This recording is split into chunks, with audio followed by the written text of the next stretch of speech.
Para kay Ace Villapuerte na isang palaboy at anak mayaman, ang buhay ay isang malaking buffet. Maraming choices. Pwedeng kainin at hindi, pero bawal ang take-out. He is the ultimate playboy. Gwapo, mayaman at may ngiting kayang magpatunaw ng kahit anong yelo. Ang rule niya, no strings attached. Isang gabi lang tapos thank you next. Ang Vanguard Hotel rooftop ay puno ng usok ng sigarilyo, mamahaling alak at tawanan ng mga elitistang kabataan. Si Ace Villapuerte ang hari ng gabing yun. Nakaupo sa VIP table, may hawak na baso ng scotch at pinanonood ang mga babaeng nagpapapansin sa kanya. Pero wala siyang mapili hanggang sa bumukas ang elevator. Pumasok si Serapina. Walang kumikislap na alahas. Suot lang ang isang simpleng emerald green silk dress na tila yumayakap sa bawat kurba ng katawan niya. Hindi siya tumingin kay Ace, ngunit kaagad din na iniwas nito ang paningin sa kanya. Interesting. Bulong ni Ace sa sarili. Sa kauna-unahang pagkakataon ay may babaeng dumedma sa taglay niyang karisma. Tumayo siya at iniwan ang mga babaeng nakapaligid sa kanya. Tumabi siya kay Sarah kung saan sumisimsim ito ng alak na naroon sa mataas na baso. Hulaan ko. Panimula ni Ace gamit ang boses na bilyong-bilyong babae na ang napaoo. Single malt whiskey, no ice. Patungkol ni Ace sa gusto nitong inumin. Lumingon si Sarah. Ang mga mata niya ay kasing lalim ng dagat, misteryoso at malamig. Maling hula, Mr. Villafuerte. Tequila, neat, at hindi ako naghahanap ng kausap. Ngumisi si Ace, challenge accepted. Ace na lang, at hindi rin ako naghahanap ng kausap. Naghahanap ako ng kasama.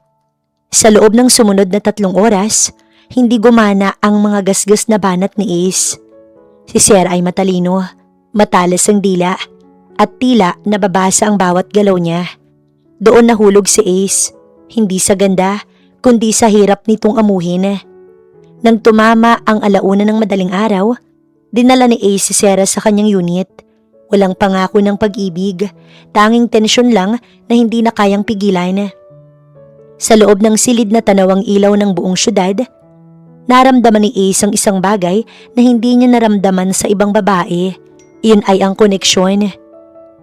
Are you still Kaagad na pinigil ni Sarah ang labi ni Ace gamit ang hintuturo niya. Wala kang dapat na sabihin. Just enjoy the night. Pero wag kang masasanay sa akin, Mr. Ace. Dadaan lang ako at hindi na babalik pa. Hindi kita hayaang dumaan lang.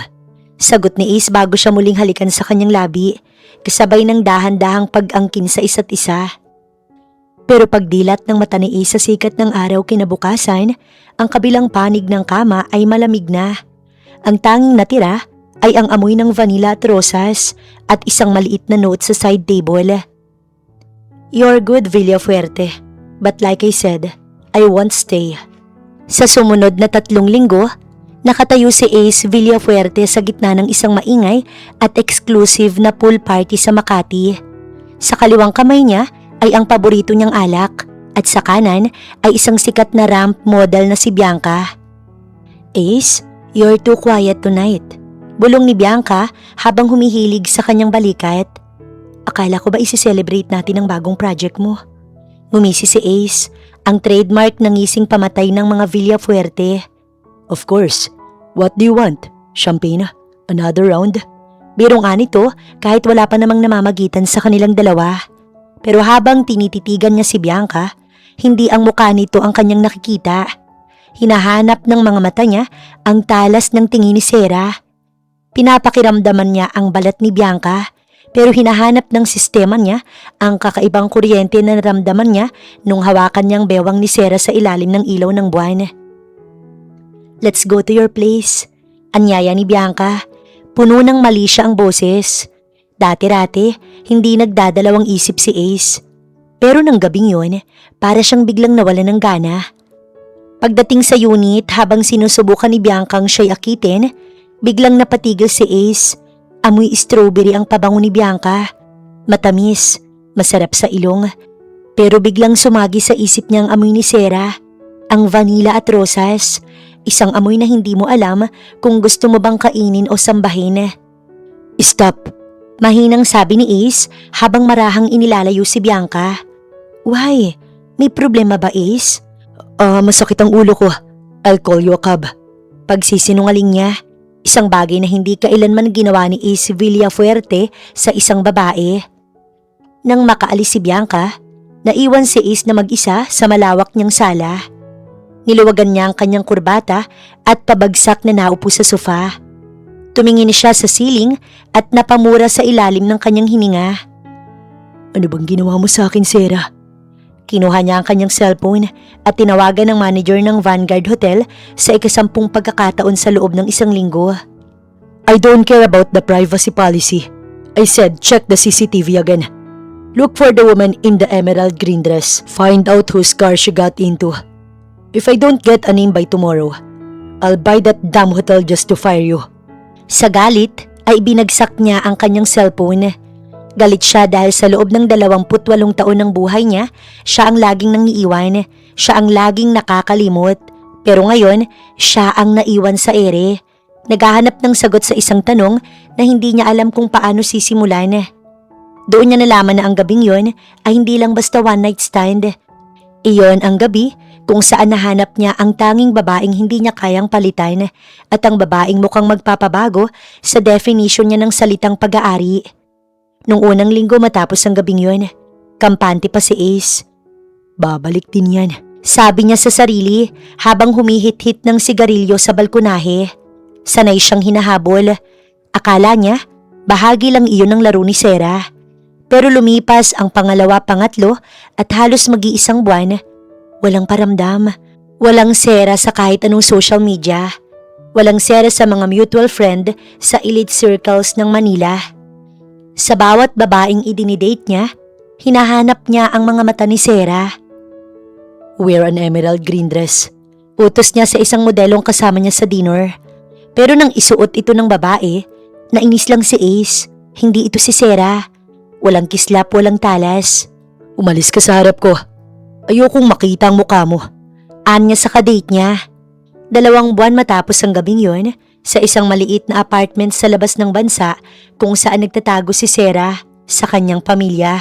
Habang ang buong mundo ni Ace umiikot sa paghahanap sa kanya, ang mundo naman ni Sarah umiikot sa banyo. Hindi maaari, bulong ni Sarah habang nakatitig sa 5 pregnancy test sticks na nasa lababo. Lahat sila ay may 2 pulang guhit. Positive, hindi lang ang katotohanang buntis siya ang nagpapakaba sa kanya, kundi ang katotohanang pakiramdam niya. Ang tiyan niya ay mas mabilis lumaki kaysa sa normal. Ang lala ng kanyang morning sickness.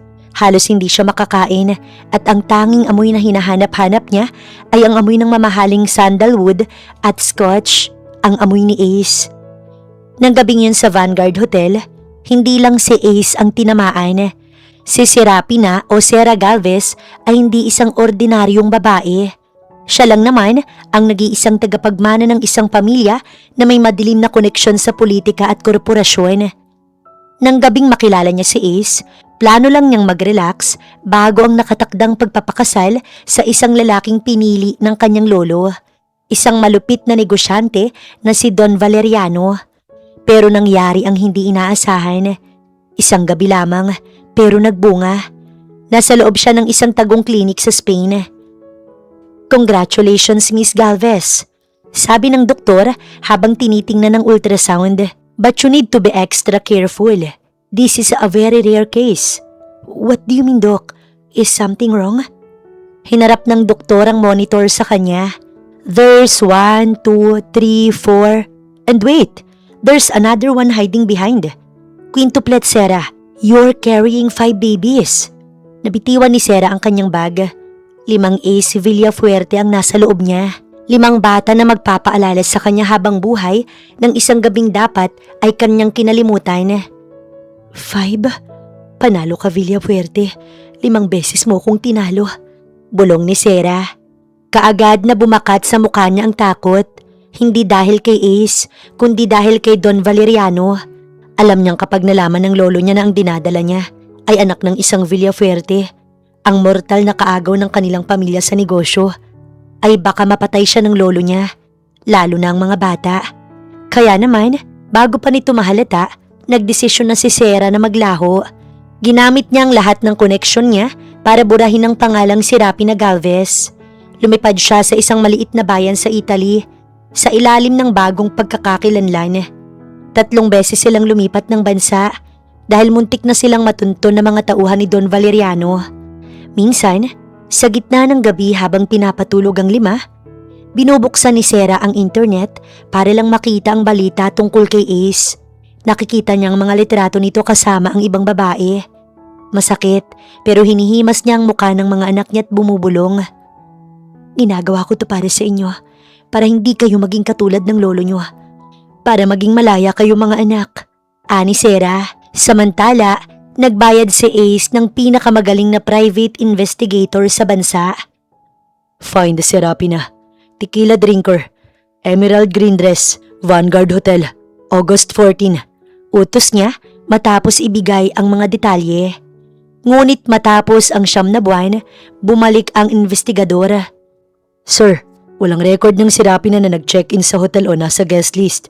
Parang bula na naglaho. Dahil hindi niya mahanap si Sarah, ibinuhos ni Ace ang sarili sa trabaho at panandali ang relasyon. Naging mas wild ang pagiging playboy niya. Gabi-gabi, iba't ibang babae ang kasama niya. Ngunit isa man sa mga ito, walang nagpabalik sa dating Ace. Hindi nila nakukuha ang gusto sa binata na makasama ng isang gabi na puno ng ligaya. Sa headlines ng mga tabloid, pero sa likod ng mga ngiti sa kamera, si Ace ay wasak. Isang gabi sa gitna ng kalasingan, pinagbababasag niya ang mga baso sa bar ng unit niya. Sino ka ba talaga, Sarah? Bakit mo ko ginaganito? Galit siya dahil sa unang pagkakataon, hindi siya ang may kontrol sa laro. Ninakawan siya ni Sarah, hindi ng gamit, kundi ng kakayahang magmahal ng iba. Kinaumagahan sa boardroom ng Villapuerte Group of Companies, hindi na ang dating Ace ang nakaupo sa dulo ng mesa. Kung dati, relax lang siya at mapagbiro, ngayon ay tila isa siyang bulkan na anumang oras sasabog dahil sa iritasyon. This proposal is trash. Sigaw ni Ace, sabay tapo ng mga dokumento sa harap ng kanyang mga executive. I told you to acquire the security firm, not to give me a lecture on logistics. Lahat ng empleyado ay nakayuko, takot na takot sa kanya. Nang matapos ang meeting, pumasok ang kanyang sekretarya. Sir, your mom called. She wants to know if you're attending the charity gala with the daughter of the governor. No. Pero sir, sabi po ng mami niyo. I said no! Lumingon si Ace at sa unang pagkakataon, nakita ng sekretarya ang pagod sa mga mata ng boss niya. I am not interested in governor's daughter or anyone else. Tell her I'm busy. Nang makaalis ang sekretarya, binuksan ni Ace ang drawer ng kanyang table. Doon nakatago ang isang sketch. Pinagawa niya ito sa isang forensic artist based sa kanyang description, ang mukha ni Sarah. 7 bansa na ang tiningnan ko, Sarah. Libo-libong private investigators nang binayaran ko. Kahit saang impyerno ka pa nagtatago, hahanapin kita. Hindi para ibalik ang gabing yun, kundi para itanong kung bakit hanggang ngayon, ikaw pa rin ang naririnig ko sa tuwing tatahimik ang paligid.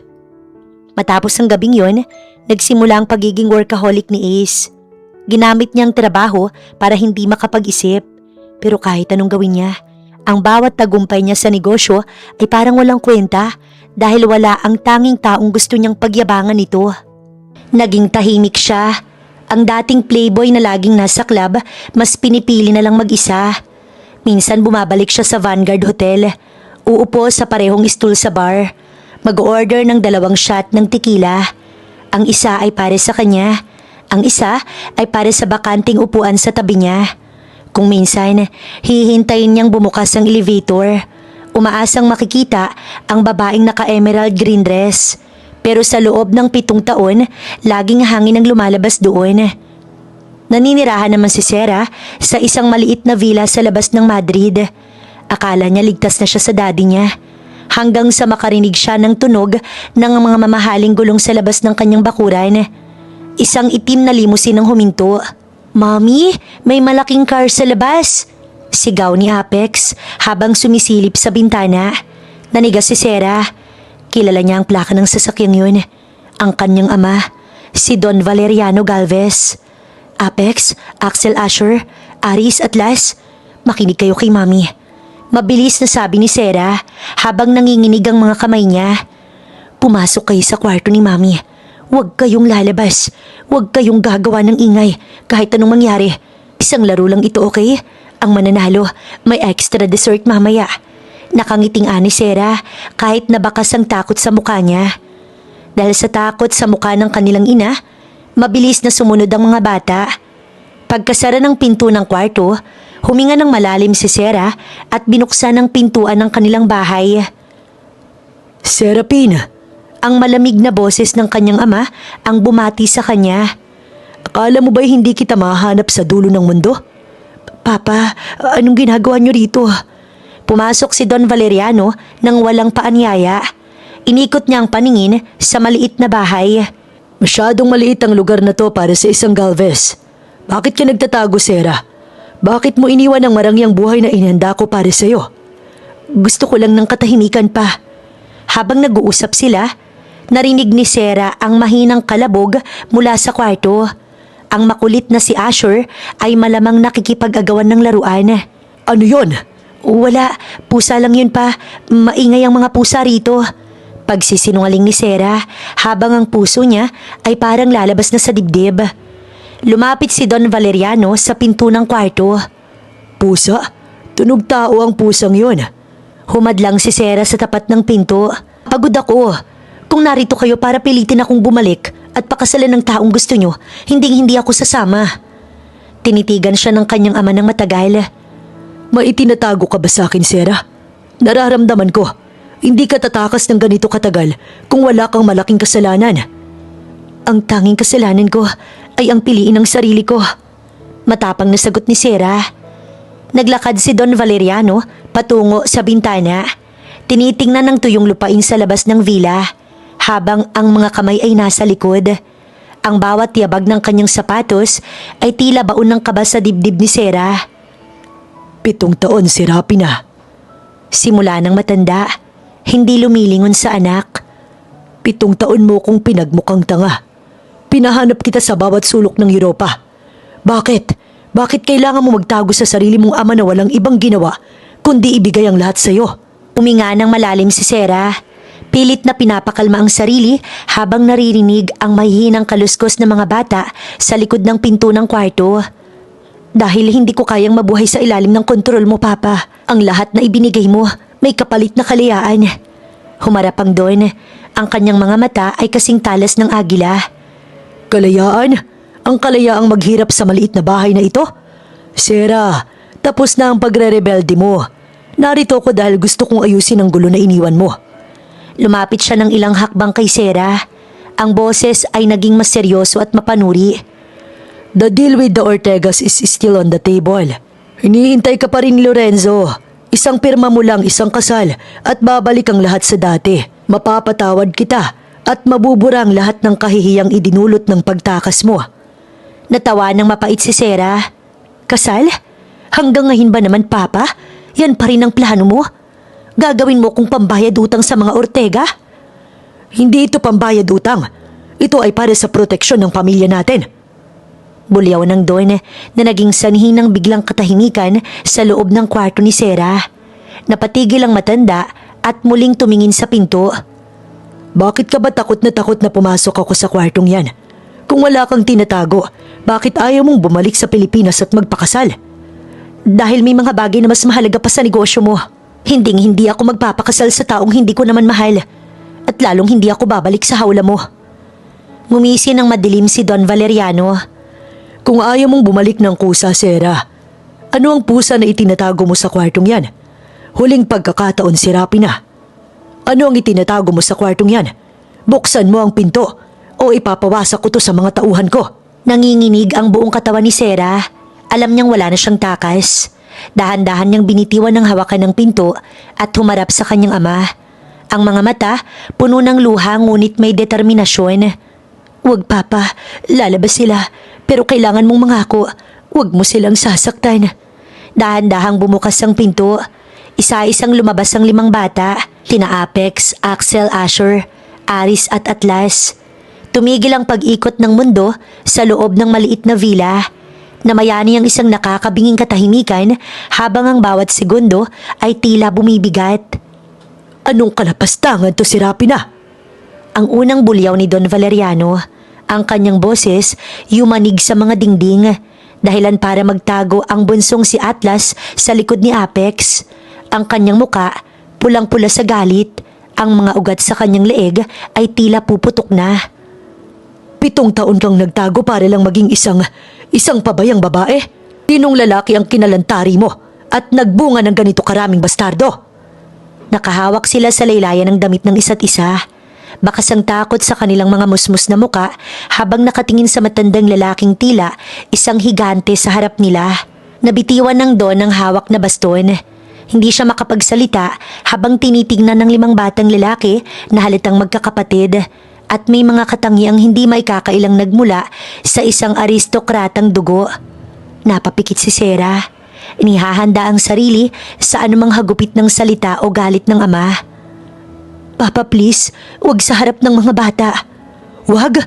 Dinumihan mo ang pangalan ng mga Galvez. Ling sigaw ng matanda. Akmang itataas ang kanyang baston sa sobrang puot, ngunit bago pa man siya makapagsalita muli, dahan-dahang lumapit ang panganay na si Apex. Bagaman nanginginig ang mga tuhod, tumayo siya sa harap ng kanyang ina. Hinarap ang Don at tumingala ng may determinasyon. Isang tingin na tila nagnanakaw ng lakas mula sa mismong aura ni Don Valeriano.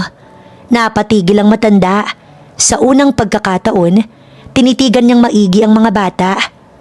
Mga anak ko sila, Papa. Anak? Nagtagal ka rito dahil nanganak ka ng 5. Si Rapina, sinong lalaki ang gumawa nito sa'yo? Sinong bastardo ang sumira sa pangalan ng pamilya Galvez? Sabihin mo! Dito binitiwan ni Sarah ang kanyang malaking kasinungalingan. Hindi ko alam. Hindi ko po alam, Papa. Hindi ko siya kilala. Anong hindi kilala? Isang gabi lang yun, Papa. Nung gabing tumakas ako sa engagement party din na inayos mo 7 taon nang nakalilipas. Lasing ako. Hindi ko nakita ang mukha niya. Hindi ko nalaman ang pangalan niya. Nagising na lang ako mag-isa at pagkalipas ng ilang buwan, nalaman kong 5 sila. Kaya ako nagtago dahil alam kong papatayin mo ko o papatayin mo sila. Tinitigan ni Don Valeriano ang mga bata nang may halong puot at pag-iisip. Bilang isang negosyante, mabilis tumakbo ang isip niya. Kahit hindi niya alam kung sino ang ama, ang 5 batang ito ay mga Galvez pa rin sa dugo. Isang malaking kahihiyan ang tagapagmana ng mga Galvez na buntis ng isang walang pangalang lalaki. Ngunit hindi ko hahayaang masayang ang dugong to. Lumapit ang Don kay Sarah at hinawakan siya ng mahigpit sa braso. Dahil hindi mo kilala ang ama, mas madali ang plano ko. Babalik kayo sa Pilipinas. Pakakasalan mo pa rin si Lorenzo Ortega. Sasabihin nating anak niyo sila. At kung sino man ang tunay na ama ng mga batang to, sisiguraduhin kong hinding-hindi niya sila mahanap. Tumingin siya kay Axel na may matikas na tindig, kay Asher na may mapanuring mata, kay Ares na tila nagbabasa ng kanyang bawat galaw, at kay Atlas na may amo ng isang anghel. Nakita niya ang bawat anggulo ng kanilang muka, ang matatangos na ilong, ang hugis ng panga, at ang otoridad na nananalaytay sa kanilang mga mata kahit sa murang edad pa lamang. Dahan-dahang humupa ang pamumula ng mukha niya. Isang mahaba at mabigat na buntong hininga ang kumawala sa kanyang dibdib. Isang buntong hininga na hindi dahil sa galit, kundi dahil sa pagkilala sa isang katotohanang hindi niya kayang ipagkait. Hindi man niya kilala ang ama, nakita ni Don Valeriano sa 5 bata ang isang uri ng dugong hindi matatawaran. Isang dugong palaban, aristokrata at makapangyarihan. Papa? Mahinang tawag ni Sarah, nagtataka sa biglang paglambot ng presensya ng kanyang ama. 5 lalaki. Bulong ng Don, ang boses ay wala na ang talas ng galit. Isa ng malamig na kalkulasyon. 5 tagapagmana. Muli siyang bumuntong hininga at tumingin kay Sarah ng may kakaibang kinang sa mga mata. Kung hindi mo nga kilala ang ama nila, mabuti. Mas madali silang hubugin bilang mga tunay na Galvez. Ngunit huwag mong isiping tapos na tayo. Sirapin na ang mga batang to. Sila ang magiging alas ko sa pagbabalik natin sa Maynila. Naramdaman ni Sarah ang panlalamig ng kanyang mga kamay. Ligtas sila sa galit ng kanyang ama. Ngunit alam niyang pumasok siya sa isang mas mapanganib na kasunduan. Bumigat ang hangin sa loob ng bahay. Ang kaninang buntong hininga ni Don Valeriano na akala ni Sarah ay tanda ng pagtanggap ay isa palang hudyat ng mas malupit na plano. Ihanda mo ang mga gamit ninyo. Malamig na utos ng Don habang hindi inaalis ang tingin sa 5 bata. Sa loob ng 48 oras, aalis tayo sa bansang to. Babalik tayo sa Pilipinas. Pa, anong plano nyo? Humarap ang Don kay Serapina. Ang kanyang muka ay parang bakal sa tigas. Itutuloy mo ang kasal kay Lorenzo Ortega. Ayoko ng marami pang paliwanag. Sasabihin natin sa publiko at sa pamilya Ortega na ang mga batang to'y anak nyo ni Lorenzo na itinago mo sa ibang bansa dahil sa maselang pagbubuntis. Papayag si Lorenzo dahil kailangan niyang suporta ng ating kumpanya. Hindi ko mahal si Lorenzo, Papa, at hindi ko hayaang tawagin silang anak ng ibang lalaki. Ngumisi ang Don, isang ngising kasing pait ng lason. Wala kang pagpipilian. Pinahiya mo ko ng 7 taon, Serapina. Ito lang ang tanging paraan para malinis ang pangalan mo at mabigyan ng lehitimong apelyido ang mga batang to. Isipin mo ang kinabukasan nila. Gusto mo ba silang lumaki bilang mga bastardo na walang kinikilalang ama? O gusto mo silang maging mga tagapagmana ng pinakamalaking korporasyon sa bansa? Tumingin si Sarah sa mga anak. Ang 5 pares ng mga mata na kamukhang kamukha ni Ace ay tila nagtatanong, sino ang kakampi nila? Saan sila lulugar? Kung hindi ka papayag, kukunin ko ang mga batang ito sa'yo. Ipapakita ko sa korte na hindi ka karapat-dapat na ina dahil sa pagtatago mo sa kanila sa ganitong kalagayan. Mapupunta sila sa akin at hinding-hindi mo na sila makikita. Napaupo si Sarah sa sahig nang makaalis ang ama para ihanda ang kanilang pag-alis. Napatingin siya sa 5 anak niya. Ligtas sila sa ngayon pero dadalhin niya sila sa mismong lungsod kung saan ang kanilang tunay na ama. Iniisip niya kung paano niya itatago ang katotohanan kapag nagtagpo ang mga mata ni Ace Villafuerte at ang 5 batang to na tila pinagbiyak na bunga ng kanyang muka. Napaupo si Sarah, tila nawalan ng lakas. Ang bitag na ginawa ng kanyang ama ay walang butas. Kailangan niyang bumalik sa Pilipinas, isuot ang puting belo at mangakong maging asawa ng lalaking hindi niya mahal habang sa bawat sulok ng Maynila alam niyang nandoon si Ace Villafuerte. Nagkagulo ang mga tabloid at news outlets. Ang invisible heirs ng mga Galvez ay nagbabalik na may kasamang 5 anak at nakatakdang ipakasal sa loob ng 1 buwan. Sa kabilang dako ng syudad, sa loob ng kanyang opisina, dahan-dahang ibinababa ni Ace Villafuerte ang hawak niyang dyaryo. Ang headline ay si Sarah. Serapina Galvez returns with the hair quintuplets and the Ortega wedding. Nanlisik ang mga mata ni Ace nang makita ang litrato ni Sarah sa airport. Hawak-hawak ang kamay ng 5 batang lalaki. Bagaman malabo ang pagkakuha, may isang bagay na agad na napansin si Ace. Ang bawat isa sa mga batang yun may suot na ekspresyong pamilyar na pamilyar sa kanya. Isang gabi lang, Sarah. Isang gabi lang. Pero bakit parang ako ang ninakawan mo? Bulong ni Ace habang ang kamao niya nagngangalit sa ibabaw ng mesa. Ang gabi ng engagement party ay puno ng liwanag at mamahaling dekorasyon. Pero sa labas ng gate ng mansyon, tila may paparating na bagyo. Huminto ang isang itim na SUV at bumaba si Ace Villafuerte na kung titignan ay mukhang handang pumatay. Sir, bawal po ang walang invitation. Harang ng 5 armadong security guard sa ingrande at bakal na gate. Do you know who I am? Malamig na tanong ni Ace. Ang kanyang aura ay sapat na para mapaatras ang kahit sinong ordinaryong tao. Pero ang mga guard na ito ay personal na tauhan ni Don Valeriano. Kilala po namin kayo, Mr. Villafuerte. At iyon po ang dahilan kung bakit mahigpit ang bili ni Don Valeriano. Huwag na huwag kayong papapasukin. Sagot ng head guard. Napangisi si Ace, isang ngising puno ng pait. Tell the Don that I'm not here for his business deals. I am here for what's mine. Habang nagkakagulo sa labas, sa loob naman ng mansyon, sa ikalawang palapag ng balkonahe, nakatayo ang 5 bata. Suot nila ang kanilang maliliit na tuksido. Mukha silang mga prinsipe, pero ang kanilang mga mata nakatitig sa gate. Sino yung man na sumisigaw sa labas? Tanong ni Atlas, ang pinakamaliit. Sumilip si Apex, ang panganay. He looks angry, pero bakit parang kilala ko yung kotse niya? Dahil sa kuryosidad, kinuha ni Aris ang binoculars na nakuha niya sa kwarto ng lolo niya. Oh, guys, look! Yung man na nasa gate, kamukha natin siya. Nag-agawan ng 5 sa binoculars. Isa-isang sumilip sina Axel at Asher. Nanahimik ang 5. Ang batang isipan nila ay mabilis magkonekta ng mga bagay na pilit itinatago ng matatanda. Kumukha niya si Papa sa picture ni Mami. Bulong ni Axel. Sa labas, hindi pa rin umaalis si Ace. Habang pilit siyang itinutulak palayo ng mga guard, tumingala si Ace sa balkonahe ng mansyon. Doon sa ilalim ng malamlam na ilaw, nakita niya ang 5 maliliit na ulo na nakadungaw. Nagtagpo ang mga mata ni Ace at ni Apex sa malayo. Kahit madilim, naramdaman ni Ace ang isang kuryenteng tila humahatak sa kanyang kaluluwa. Si Rapina, lumabas ka dyan. Alam kong nagsisinungaling ka. Sigaw ni Ace, sapat na para marinig hanggang sa loob ng ballroom. Biglang bumukas ang main door ng mansyon.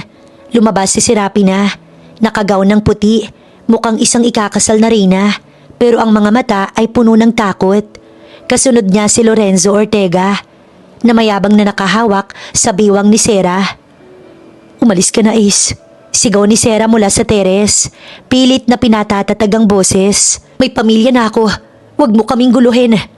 Pamilya? Sera, tingnan mo ang mga batang yan. Tingnan mo sila sa mata at sabihin mo sa akin sa harap ng Diyos na hindi sila Villafuerte. Napatingin si Sera sa kanyang mga anak na nasa taas. Nakita niyang nakatitig ang mga bata kay Ace.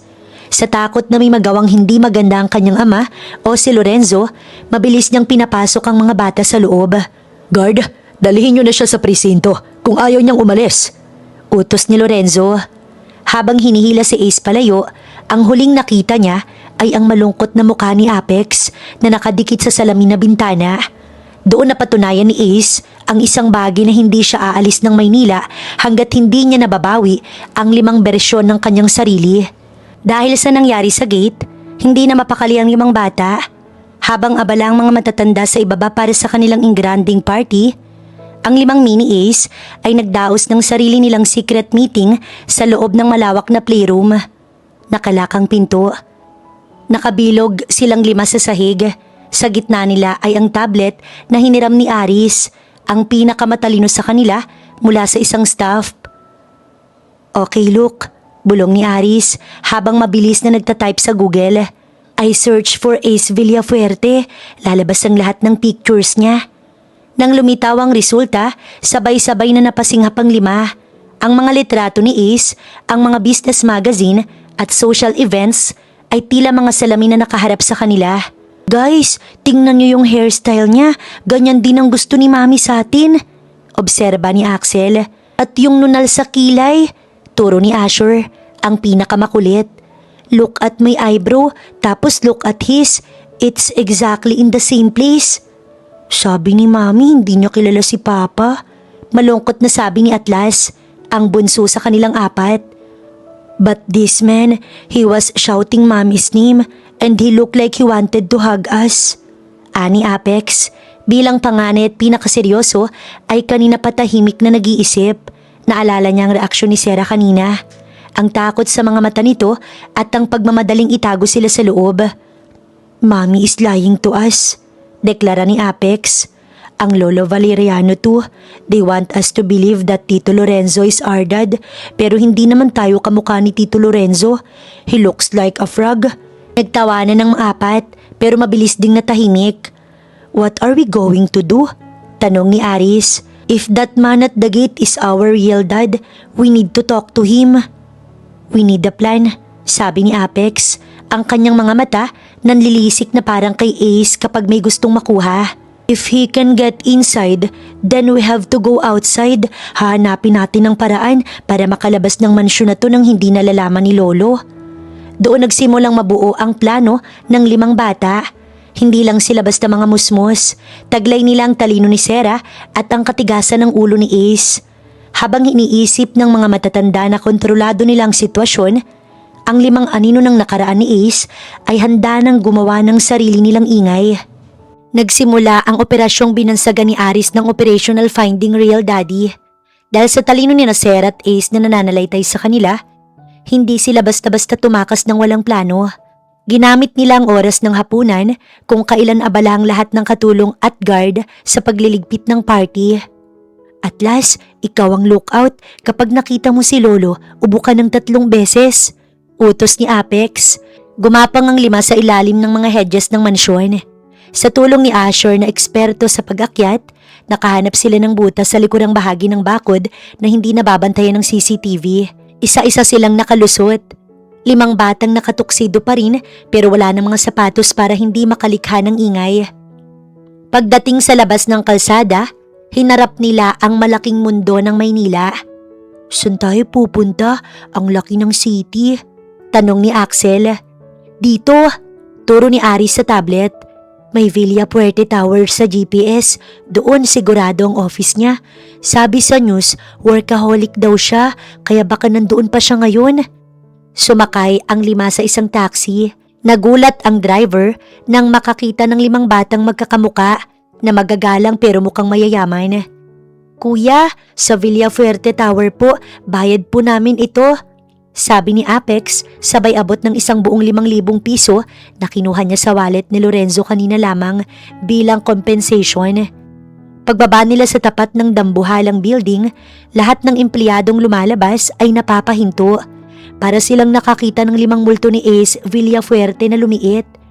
Dire-diretso silang pumasok sa lobby. Excuse me, miss, sabi ni Apex sa receptionist na halos malaglag ang panga. We are here to see Mr. Ace Villafuerte. Tell him his mistakes are here to see him. Napangiwi ang isang empleyado na iyon ni Ace. Para siyang kumakausap ng mini ng kanyang boss. Yung Ace na talagang pinabata lamang. Sa itaas na palapag, kasalukuyang nagbabasag ng gamit si Ace sa sobrang galit dahil sa nangyari sa mansyon. Biglang bumukas ang pinto ng kanyang opisina nang walang katok. I said leave me alone! Sigaw ni Ace nang hindi tumitingin. That's not a nice way to talk to your kids, Daddy. Isang malinaw at matapang na boses ang sumagot. Dahan-dahang lumingon si Ace. Doon sa harap ng kanyang mesa, nakatayo ang 5 bata. Pawisan madungis sa mga paa, pero ang mga mata ay nanunuri. Tumayo si Ace, nanginginig ang mga binti. Lumapit siya sa kanila at isa-isang tiningnan ng kanilang mga muka. Hinawakan niya ang panga ni Asher, tiningnan ang nunal ni Axel at sinalubong ang matapang na tingin ni Apex. Kayo? Sinong nagdala sa inyo rito? Kami lang po, gusto lang naming malaman bakit iisang mukha nating 6, sagot ni Aris. Naiwang nakanganga si Ace. Bagaman kitang-kita na ang ebidensya sa harap niya, ang utak ni Ace ay tila nag-short circuit. Bilang isang negosyanteng sanay sa lohika at datos, hindi niya matanggap ang bilis ng pangyayari. Tumayo siya at lumayo ng ilang hakbang. Hilong-hilo na hinilot ang kanyang sintido habang pabalik-balik ang tingin sa 5 bata at sa glass wall ng kanyang opisina. Hindi ito posible. Sabi ni Sarah, isang gabi lang yun, paanong... Muling lumapit si Ace, tila sinusuri ang mga ito bilang isang siyentipiko. Teka, baka pinagtitiripan lang ako ni Valeriano Galvez. Baka kumuha siya ng 5 bata na kamukha ko para i-blackmail ako. Oo, yun nga, isang frame up. Lumapit si Asher sa kanya at walang takot na hinila ang dulo ng kurbata ni Ace. Daddy, wag mo nang isipin yung sinabi ni Mami. Sabi ni Lolo, sinungaling daw si Mami. Pero sabi namin, sinungaling din si Lolo. Kaya ikaw na lang ang tatanungin namin. Ikaw ba talagang daddy namin? Napatitig si Ace sa mga mata ni Asher. Yung kislap ng pagiging pilyo at ang paraan ng pagtaas ng isang kilay, yun ang eksaktong ginagawa ni Ace sa harap ng salamin tuwing umaga. I don't know. Sagot ni Ace na tila ba isang bilyonaryo ay naging isang batang naliligaw. I need a DNA test. No, I need 5 DNA test. This is Scientifically impossible. 5 in one night? Dad, you're overthinking, komento ni Aris habang tinitingnan ang mga charts sa dingding ni Ace. The probability of us looking this identical to you without being your biological offspring is 0.001% plus our birthdays are exactly 9 months after the night at the Vanguard Hotel. Pati yun alam nyo? Hiyang-hiya siya sa mga bata. Were your kids remember? Sagot ni Apex ng may otoridad. The question is, are you going to keep us here? Or are you going to let Lolo take us back to marry Mommy to that frogman? Doon lang natauhan si Ace. Kahit naguguluhan pa rin ang isip niya, ang kanyang instinto bilang isang Villafuerte ay nanaig. Hindi niya alam kung paano nangyari. Pero alam niyang isang bagay na ang mga batang ito ay mayabang, matalino't kasing tigas ng ulo niya. Walang aalis dito. I don't care about the science anymore. I'll deal with the DNA later. Pero sa oras na to, walang Galvez o Ortega na makakahawak sa inyo. Kinuha ni Ace ang kanyang telepono at tinawagan ng kanyang chief of security. Lock down the building. No one gets in or out. And call my lawyer. Tell him I'm claiming 5 dependents tonight. Humigpit ang hawak ni Ace sa kanyang cellphone habang nakatingin sa 5 bata na ngayon, komportabling nakaupo sa kanyang mamahaling leather sofa. Si Atlas ay nakatulog na, habang si Aris naman sinusubukang i-hack ang password ng kanyang computer. Huminga siya ng malalim at pinindot ang numerong hindi niya kailanman binura sa kanyang listahan. Sa kabilang linya, mabilis ang pagsagot ni Sarah. Ramdam ang panik at gulo sa paligid niya. Ace, please, nakita mo ba sila? Wala sila sa mansyon. Nawawala ang mga anak ko. Huminga ka. Kumalma ka, Sarah. Malamig at kontrolado ang boses ni Ace, pero may halong pait. Ligtas sila. Nandito sila sa opisina ko. Natahimik ang kabilang linya. Isang mahabang katahimikan na tila ba nabitiwan ni Sarah ang lahat ng kanyang mga sikreto. Nasa iyo sila? Oo. At bago ka sumugod dito kasama ang mga tauhan ng talunan mong ama, unang mapapangasawa mong mukhang palaka, may tatanong muna ako sa iyo. Sabihin mo, isang pagkakamali lang ba ang lahat? Sarah, kaharap ko ngayon ng 5 bata na kung titingnan ko, parang tumitingin ako sa salamin ng bata pa ako. Anong klaseng laro to? Ace, hindi yan ang mahalaga ngayon. Ibalik mo sila rito. Magagalit si Papa. Lalong magkakagulo. Wala akong pakialam sa galit ng don mo. Sarah, 7 taon akong naging baliw sa paghahanap sa'yo. 7 taon akong nagtatanong kung nasan ka, kung bakit ka umalis. Tapos malalaman ko na lang na may bitbit kang 5 Ace Villafuerte, pero ipapaako mo sa ibang lalaki? Hindi mo naiintindihan. Ginagawa ko to para protektahan sila. Proteksyon? Ang itago ang katotohanan sa akin ay hindi proteksyon yan, Sarah. Pag nanakaw yan, ako ang ama nila. At mas kaya ko kayong proteksyonan. Huwag kang pupunta rito kung ang balak mo lang ay kunin sila at ibalik sa kulungan ng ama mo. Pupunta ka rito para sabihin sa akin ng totoo. O ako mismong pupunta sa kasal mo para sabihin sa lahat na ang 5 batang tagapagmana ng mga Galvez ay mga Villafuerte. Ibinaba ni Ace ang telepono nang hindi hinihintay ang sagot ni Sarah. Lumingon siya kay Apex, ang panganay na matamang nakikinig sa kanya. Is Mommy coming? Tanong ni Apex. Oo, at sa pagkakataong to sinisiguro ko sa inyo, wala nang magsisinungaling sa ating lahat. Hindi nag-aksaya ng panahon si Sarah dahil sa matinding pag-aalala. Padalos-dalos siyang bumaba ng hagdan ng mansyon. Bitbit ang laylayan ng kanyang mamahaling gown na tila isang pasanin sa kanyang pagmamadali. Sarah, where do you think you're going? Isang mahigpit na hawak sa braso ang nagpatigil sa kanya. Si Lorenzo na may bakas pa ng alak sa hininga at madilim na muka. Nawawala ang mga bata. Ang mga tauhan ko nang maghahanap sa kanila. Bumalik ka sa loob. Bitiwan mo ko, Lorenzo. Alam ko kung nasan sila. At hindi ko hayaan na kahit isang segundo pa manatili sila roon nang wala ko. Pupuntahan mo ang Villafuerte na yon? Ngumisi si Lorenzo, isang ngising puno ng panunumbat. Anong tingin mo ang sasabihin ng mga guest? Anong tingin mo ang gagawin ng papa mo? Sisirain mo ang reputasyon nating dalawa para sa isang playboy? Wala akong pakialam sa reputasyon mo. At wala akong pakialam sa galit ni Papa. Mga anak kong nakataya rito. At kung kailangang dumanak ng dugo bago ko sila mabawi, gagawin ko. Hindi na hinintay ni Sarah ang sagot ni Lorenzo. Tumakbo siya patungo sa kanyang sasakyan. Sinubukan pa niyang harangin ng mga guard sa gate. Pero dahil sa bilis ng kanyang pagpapatakbo, napilitan silang tumabi. Sa Villafuerte Tower. Pagkalipas ng 20 minutos, huminto ang sasakyan ni Sarah sa tapat ng building ni Ace. Dahil sa lockdown na ipinagutos ni Ace, nakasara ang lahat ng glass doors. "Buksan niyo to!" Sigaw ni Sarah habang pinapalo ang salamin. Ang mga security guard sa loob ay nag-aalangan pero may isang utos na nanggaling sa intercom. "Let her in alone," utos ni Ace. Bumukas ang pinto at parang isang bagyong pumasok si Sarah. Dire-diretso siya sa private elevator patungo sa penthouse office ni Ace.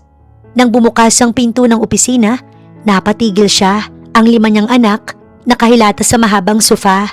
Si Atlas ay mahimbing na natutulog sa kandungan ni Ace. Habang si Ace naman, dahan-dahang hinahaplos ang buhok ng bata habang nagbabasa ng kung anong dokumento. "Mami!" Sigaw ni Asher nang siya'y makita. Nagising ang iba at agad silang tumakbo patungo kay Sarah. Niyakap ni Sarah ang mga bata ng mahigpit. Ang mga luhang kanina pa niya pinipigilan ay tuluyan ng umagos. "Are you okay? May nangyari ba sa inyo? Why did you leave?" "We just wanted to see Daddy, Mommy." Mahinang sabi ni Apex. Dahan-dahang tumayo si Ace. Ang mukha niya'y walang emosyon, pero ang kanyang mga mata ay tila nagbabaga. Narinig mo yun, Sarah? Daddy, yun lang ang tawag nila sa akin. Hinarap ni Sarah si Ace. Pilit na itinatago ang kanyang mga anak sa likuran niya. "Ace, please, ibalik mo sila sa akin. Magkakagulo kapag nalaman ni Papa na nandito sila. Lorenzo is already furious." "Lorenzo? Wala akong pakailam sa lalaking yun. At mas lalong wala akong pakailam sa tatay mo. Ang itinatanong ko sa'yo ngayon, bakit hanggang ngayon nagsisinungaling ka pa rin sa harap ng mga batang to?" Hinawakan ni isang braso ni Sarah, hindi para saktan, kundi para hilingin ang katotohanan ng 7 taon niyang ipinagkait. "Sabihin mo sa kanila, Sarah. Sabihin mo sa akin, sinong ama nila? Isang stranger ba talaga? O ang lalaking kaharap mo ngayon na hindi mapakali? Dahil bawat isa sa kanila, sumisigaw ng pangalan ko." Napaatras si Sarah hanggang sa sumandal ang kanyang likod sa malamig na glass wall ng opisina. Sa pagitan ng galit ni Ace at ng inosenteng tingin ng kanyang 5 anak, tila wala na siyang mapagtataguan. Tumingin si Ace sa mga bata na bakas ang pagkalito sa mga muka. Kahit puno ng galit, hindi niya gustong maging saksi ang mga musmus sa bangayan at sakit ng nakaraan. "Apex, dalhin mo ang mga kapatid mo sa rest area sa loob. May mga laruan doon at pagkain doon. Huwag kayong lalabas hanggat hindi ko sinasabi." Utos ni Ace sa tono na hindi pwedeng baliin. Nang masiguro nilang nakalak na ang pinto at silang dalawa na lang ang natira sa malawak na opisina, binalot sila ng nakakabinging katahimikan. Hinarap ni Ace si Sarah, ang kanyang mga kamay nakakuyom sa bulsa ng kanyang trouser. 7 years, Sarah. 7 years ako nagmukhang tanga. Pabalik-balik sa bar na yon. Umaasang lilitaw ka ulit. Bakit? Bakit mo kailangan maglaho ng parang bula matapos ang gabing yun? At bakit mo ipinagkait sa akin ang karapatan ko sa mga anak ko? Nagsimulang manginig ang balikat ni Sarah.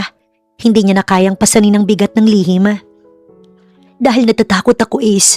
Nung nalaman kong buntis ako hindi lang 1 kundi 5. Alam kong hindi ako titigilan ni Papa. Gagamitin niya ang mga bata para sa negosyo, para sa kapangyarihan. At ikaw... At ako ano? Sikat ka, Ace. Isang Villafuerte. Ang akala ko laro lang ang lahat sa'yo. Na kapag nalaman mong nabuntis mo ang isang Galvez, itataboy mo lang ako o kaya bayaran para manahimik. I wanted to protect them from the world of the Galvez and Villafuertes.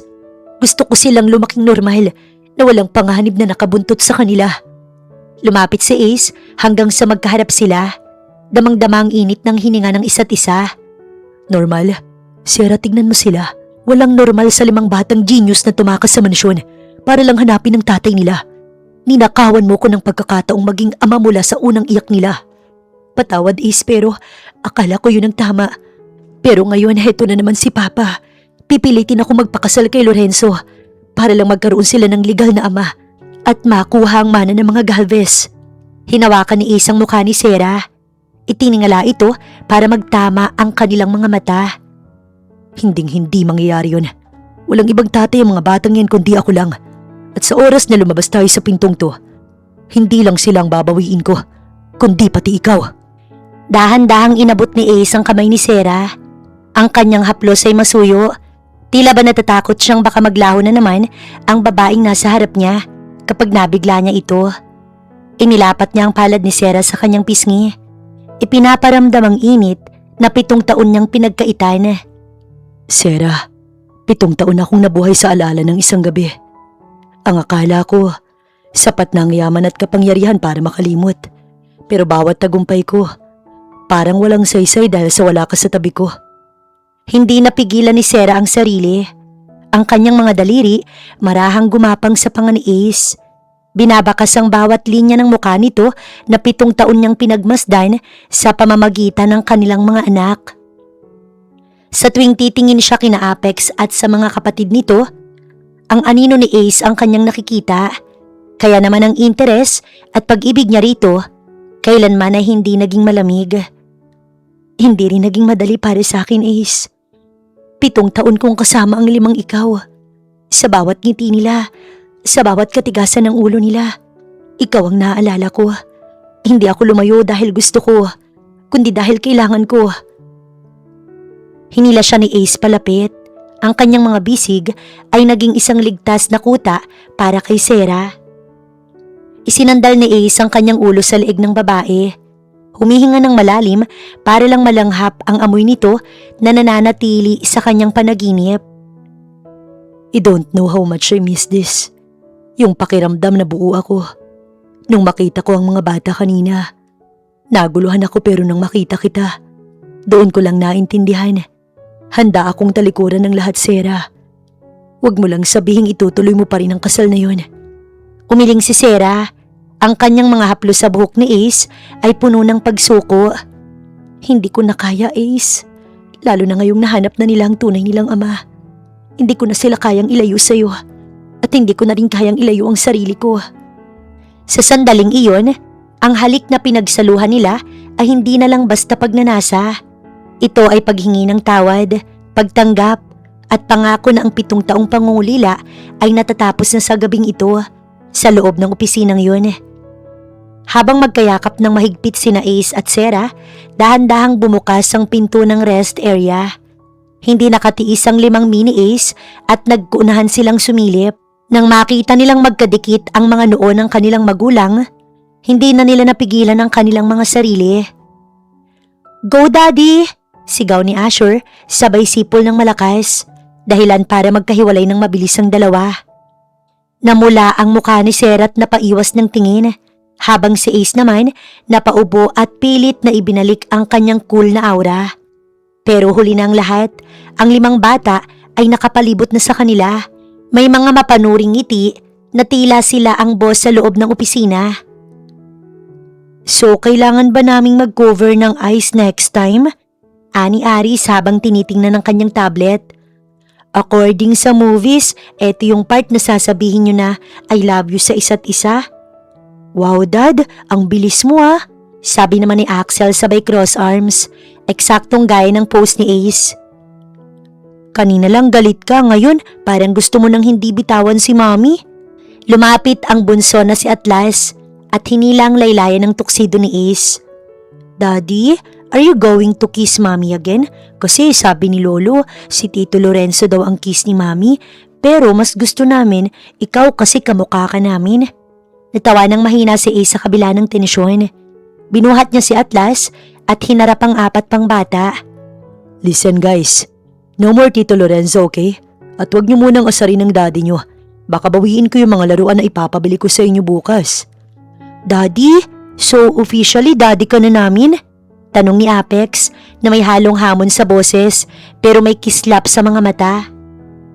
Tumingin si Ace kay Sarah at sa pagkakataong ito wala nang pag-aalinlangan. "Oo, at wala nang aalis sa pamilyang to, maliwanag." "Yes, Daddy!" sabay-sabay na sagot ng 5, dahilan para maging masayang kapaligiran ng loob ng opisina. Ngunit bago pa man ang lahat, narinig nila ang malakas na kalabog sa labas ng building. Ang mga sirena ng pulis at ang boses ni Don Valeriano sa megaphone ang bumasag sa eksena. Ace Villafuerte, ilabas mo ang aking mag-ina o gigibain namin ang gusaling to. Ani Lorenzo. Papasukin nyo. Ani Ace, ikinubli niya sa likod niya ang mag-ina niya. Bumukas ang elevator at lumabas si Don Valeriano kasama si Lorenzo na may kasunod na sariling mga armadong tauhan. Pero bago pa sila makalapit sa main office, hinarang na sila ng elite security team ni Ace. Mga lalaking nakasuot ng all-black tactical gear. May mga earpiece at matatangkad na tila mga pader na bakal. Ace Villafuerte. Bulyaw ni Don Valeriano. Ang baston niya ay itinuturo kay Ace. Ibalik mo ang anak ko. Ilabas mo ang mag-ina ko. Kidnapping ang ginagawa mo. Isang tawag ko lang sa mga connection ko. Mabubulok ka sa kulungan. Ibalik mo si Sierra sa akin. Siya ang mapapangasawa ko. At ang mga batang yan, sa pamilya ko sila magdadala ng apelyido. Ngumisi si Ace, isang mapanganib ng ngiti habang dahan-dahang naglalakad palapit sa kanila. Pero nanatili siyang nasa gitna ng kanyang mga gwardya. Kidnapping? Lorenzo, paano ko nanakawin ang sarili mong pamilya? At ikaw, Don Valeriano, bantaan mo na ang lahat ng connection mo. Pero tandaan mo, Villafuerte Tower ang kinatatayuan mo. Isang kumpas ko lang, hindi lang ang pangalan niyo ang mawawala sa headlines, kundi pati ang mga ari-arian niyo sa stock market. Huwag mo kung subukan, Ace. Wala kang ebidensya na sa iyong mga batang yan. Ebidensya? Lumingon si Ace sa 5 bata na nakatayo sa likod niya. Matatapang din ang tingin. Humarap kayo sa kanila, boys. Sabay-sabay na lumabas ang 5 bata. Sa harap ng Don at ni Lorenzo, tila may 5 maliliit na sundalo na handang makipagdigma para sa kanilang ama. Lolo, hindi kami sasama sa inyo at hindi namin kailangan ng ibang daddy. Nandito na ang totoo. Matapang na sabi ni Apex. Namilog ang mga mata ni Don Valeriano. Kahit siya ay hindi makapagsalita dahil sa harap niya, ang 5 bata hindi na mukhang mga Galvez. Mukha na silang mga hari sa sarili nilang kaharian. Lorenzo, kung ako sa'yo, aalis na ako habang buo pa ang mukha mo. Dahil ang mga gwardya ko, hindi lang sanay sa pagbabantay. Sanay din silang maglinis ng kalat. Nagkatinginan ng mga gwardya ni Lorenzo at ang mga gwardya ni Ace. Ramdam ang tensyon. Isang maling galaw lang, mariing dadanak ang dugo. Pero dahil sa dami at pagiging armado ng mga tao ni Ace, napaatras si Lorenzo. Hindi pa tayo tapos, Ace. Banta ni Don Valeriano habang hinihila siya paalis ng mga tauhan niya para makaiwas sa gulo. Hindi ko ibibigay ang basbas ko sa inyo. Hindi ko kailangan ng basbas mo, Don. Dahil ang pamilyang to, ako na ang batas. Nang muling tumahimik ang paligid, lumingon si Ace kay Sierra at sa 5 bata. Napabuntong hininga siya. Ramdam ang pagod pero may ngiti sa mga labi. So, ngayong tapos na ang action movie, pwede na ba kaming mag-order ng 5 boxes ng pizza, Daddy? Hirit ni Asher. Matapos makaalis ni na Don Valeriano at Lorenzo, hindi agad nagpahinga si Ace. Habang ang 5 batay kumakain ng pizza sa kabilang kwarto, naupo si Ace sa harap ng kanyang computer. Ang kanyang muka kasing lamig ng yelo. Daddy, bakit ang daming red lines sa screen mo? Tanong ni Aris na sumilip sa likod niya. It means someone is losing money, son. And tonight, it's not us. Sa isang mabilis na utos sa kanyang chief financial officer at sa mga brokers niya, ibinagsak ni Ace ang isang financial bombshell. Binawi ni Ace ang lahat ng multi-million-dollar investment ng Villafuerte Group sa mga kumpanya ni Lorenzo Ortega. Dahil ang Villafuerte ang nagsisilbing backbone ng ilan sa mga proyekto ni Lorenzo, biglang gumuho ang stock value nito sa loob lamang ng 1 oras. Pinatigil din ni Ace ang lahat ng supply chain contacts na may kinalaman sa pamilya Galvez. Ang mga shipping lines at warehouse na pagmamay-ari ni Ace na ginagamit ni Don Valeriano ay biglang nag-under maintenance. Naglabas siya ng memo sa lahat ng business partners niya. Anyone who deals with the Galvez and Ortegas from this moment on, deal against the Villafuertes. Habang nasa loob ng sasakyan pa uwi, Sunod-sunod na ringtone ng cellphone nang bumasag sa katahimikan ni na Don Valeriano at Lorenzo. Ano? Bakit bumabagsak ang stock natin? Sigaw ni Lorenzo sa kanyang assistant. What do you mean Villafuerte pulled out? Lahat ng capital namin nandoon. Maging si Don Valeriano ay namutla nang makatanggap ng tawag mula sa kanyang board of directors. Don Valeriano, ang mga bangko ay nag-freeze ng credit lines natin. Ang sabi ng manager, utos daw ng itaas. At ang itaas na yun ay si Ace Villafuerte. Naintindihan ng Don ang mensahe. Hindi lang ito away pamilya. Ito ay isang ekonomikong pagpaslang. Isang paunang babala pa lang ito. Pinapakita ni Ace na kaya niyang gawing abo ang yaman ng mga Galvez bago pa sumapit ang madaling araw. Lumingon si Ace kay Sarah na kanina pa nakatitig sa kanya. Bakasang pangamba at hanga sa mga mata. Ace, baka masyado naman ang ginagawa mo. Si Papa, hindi siya sanay matalo. Sarah, 7 taon mong tiniis ang kontrol nila. 7 taon silang naging komportable habang nahihirapan ka. Oras na para maramdaman nila kung anong pakiramdam ng mawalan. Daddy is a shark, tuwang-tuwang sabi ni Asher habang nagpa-practice ng shadow boxing. No Asher, Daddy is the ocean at ang mga kalaban niya nalulunod na. Seryosong sabi ni Apex. Alam ni Lorenzo na sa isang iglap lang kaya siyang burahin ni Ace sa mapa ng pinalakas na ekonomiya ng bansa. Habang nakatingin sa kanyang tablet at nakikita ang mabilis na pagpula ng kanyang mga stocks, naramdaman niya ang malamig na pawis sa kanyang noo. Kinaumagahan, nang walang pasabi at bitbit ang kanyang nasirang pride, nagtungo si Lorenzo sa Villafuerte Tower. Hindi na siya sumugod. Sa halip, naghintay siya ng mahigit 3 oras sa lobby hanggang sa payagan siyang umakyat. Pagpasok sa opisina, nadatnan ni Lorenzo si Ace na relax na nakaupo habang tinuturuan si Aris kung paano magbasa ng market trends. Mr. Villafuerte. Boses pagsuko ni Lorenzo. Wala na ang yabang niya kagabi. Hindi tumingin si Ace sa kanya. Aris, go to your brothers. Daddy has a small trash to clean up. Nang makaalis ang bata, hinarap ni Ace si Lorenzo. May 5 minutes ka. Make it worth my time. Suko na ako, Ace. Hindi ko kayang sabayin ang ginagawa mo sa kumpanya ko. In one night, nawalan ako ng halos 40% ng net worth ko. Parang awa mo na. Itigil mo ng panggigipit sa credit lines ko. Ngumisi si Ace. Isang ngising walang bahid ng awa. And why should I? Binantaan mo ang pamilya ko kagabi, Lorenzo. You tried to put your name on my sons. I'm backing out. Aatras na ako sa kasal. Kakausapin ko si Don Valeriano na hindi ko na itutuloy. Gagawa ko ng public statement na ang kasunduan ay void. Just please, restore the investments. Huwag mo kong hayaang mag-file ng bankruptcy. Tumayo si Ace at lumapit kay Lorenzo. Sapat na para maramdaman ng huli ang matinding presensya ng isang tunay na Villafuerte. Ang kasal kay Sarah hindi lang dapat umatras, Lorenzo. Dapat mong aminin sa lahat, wala kang karapatan sa kanila. At ang kapalit ng pagbalik ko ng investment mo, isang permanenteng pag-alis sa bansa. I don't want to see your face in any event where my wife and kids are present. Deal. Aalis ako. I'll take my business to Singapore. Just stop the bleeding of my company. Nang lumabas si Lorenzo, lumabas din si Sarah mula sa kabilang kwarto. Totoo bang nadinig ko? Susuko na siya? He has no choice, Sarah. No one messes with the Villafuertes family and gets away with it. 1 down, 1 to go. Hayaan mo ang papa mo. Kung si Lorenzo ay sumuko sa pera, ang papa mo'y susuko sa isang bagay. Mas malakas pa sa bilyon-bilyong piso. Ano? Ang 5 mini versions ko. Sino ba namang lolong makakatagal sa kulit ni na Asher at Atlas? Gagamitin natin ang grandkid charm para palambutin ang bakal niyang puso. Inanyayahan ni Ace ang kanyang soon-to-be father-in-law sa ayaw at sa gusto nito. Ginanap ang hapunan sa main dining hall ng Villafuerte Estate. Hindi lang ito basta pagkain.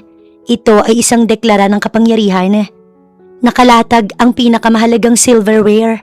Ang mga pagkain ay gawa ng mga Michelin star chefs at ang bawat sulok ng mansyon nagpapaalala ng yaman na kayang pantayan o higit pa ang sa mga Galvez. Dumating si Don Valeriano na seryoso ang muka. Dala pa rin ang kanyang baston at ang kanyang dangal.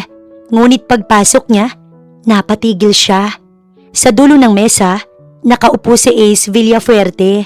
Sa tabi niya ay si Sarah, na ngayon ay mukhang isang reyna. Kalmado, masaya, at wala nang bakas ng takot. At sa paligid nila ang 5 bata. Maupo kayo, Don Valeriano. Panyaya ni Ace. Ang boses niya hindi nang gigigil. Ito ay boses ng isang lalaking alam niya na siya ang nanalo. Bago pa makapagsalita ang Don tungkol sa negosyo o sa kasal, lumapit ang bunsong si Atlas. Bitbit nito ang isang drawing na ginawa nila kanina. Lolo, look! I drew our family. This is Daddy, this is Mommy, and we are the 5 stars. Daddy said you are a king, so I drew you a crown too. Napatingin si Don sa drawing, ang kanyang matitigas na mata, tila bahagyang lumambot. Sumunod na lumapit si Aris. Lolo, I heard you like chess. After dinner, let's play. Daddy taught me a new move, but I bet you're better. Nakita ng Don ang 5 bata. Maayos ang bihis, magagalang at higit sa lahat masaya. Nakita niya ang paraan ng pag-aalaga ni Ace sa mga ito, hindi bilang mga assets o investment, kundi bilang mga anak. Nang matapos ang hapunan, uminom si Ace ng kanyang wine at tinitigan ng diretso ang Don. Don Valeriano, hindi ko kuya inimbitahan dito para humingi ng basbas. Ang basbas ay hinihingi sa isang taong may kapangyarihang humindi. Sa pagkakataong to, wala kayong pagpipilian. Kayang ibigay ng mga Villafuerte ang proteksyon. Yaman at pangalang higit pa sa kayang ibigay ng sino mang Ortega. Tumingin si Ace kay Sarah at hinawakan ng kamay nito sa ibabaw ng mesa. Sarah is staying with me. My sons are staying with me. I have already filed the legal papers to recognize them as my legitimate heirs. Ang kumpanya ninyo, ibinalik ko na ang investment ko bilang regalo sa mga bata.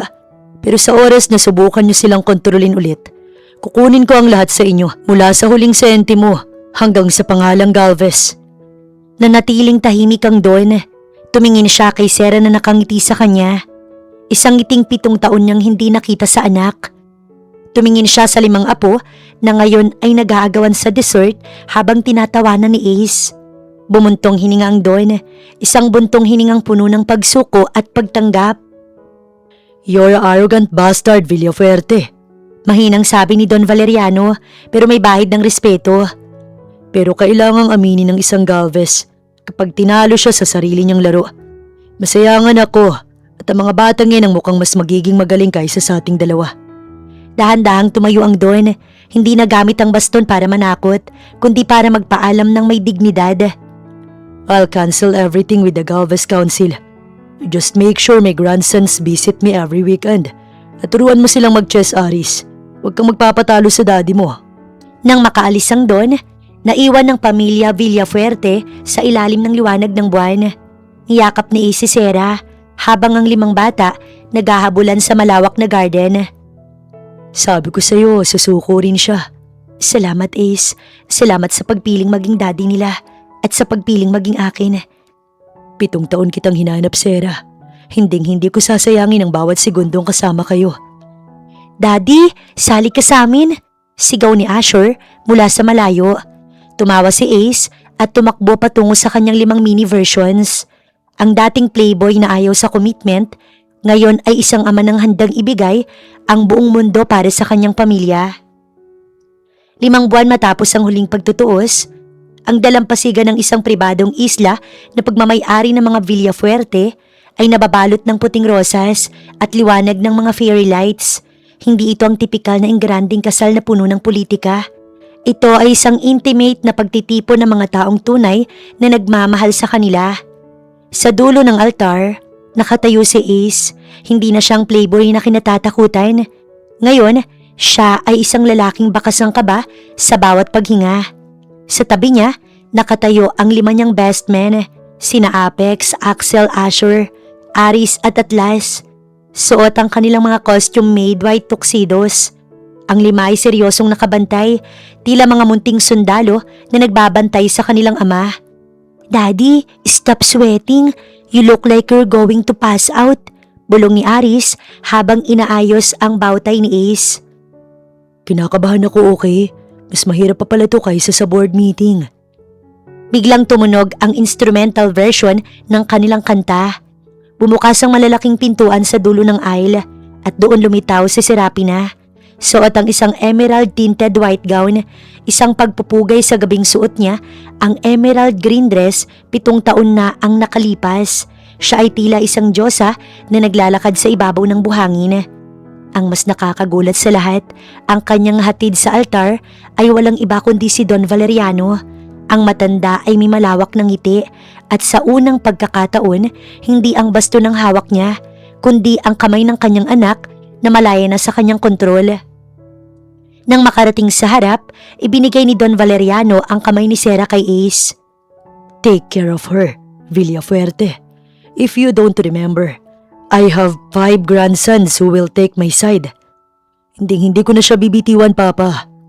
Pangako ni Ace. Sa gitna ng seremonya, nang dumating ang oras ng palitan ng singsing, lumapit ang 5 nilang anak. Sila ang nag-abot ng mga singsing. Simbolo na ang kasal na ito, hindi lang para sa 2 tao, kundi para sa kanilang 7. I, Ace Villafuerte, take you, Serapina Galvez, not just as my wife, but as the woman who completed my soul. 7 taon akong naglakad sa dilim, pero dahil sa iyo at sa 5 batang to, nahanap ko ang liwanag. At ako si Serapina, nangangakong hindi na muling tatakas dahil kahit saan ako mapunta, sa iyo at sa mga anak natin ang uwi ko. I pronounce you husband and wife. Sa ilalim ng pagsabog ng mga fireworks, hinalikan ni Ace si Sera ng may matinding pagmamahal. Ang 5 bata naman ay naghiyawan, nagtalunan at ang makulit na si Asher sumigaw pa ng, "Finally, no more secrets, group hug." Niyakap ni na Ace at Sera ang kanilang 5 anak sa gitna ng altar. Sa pagkakataong yun, wala nang playboy, wala nang takas na hairs at wala nang galit na lolo.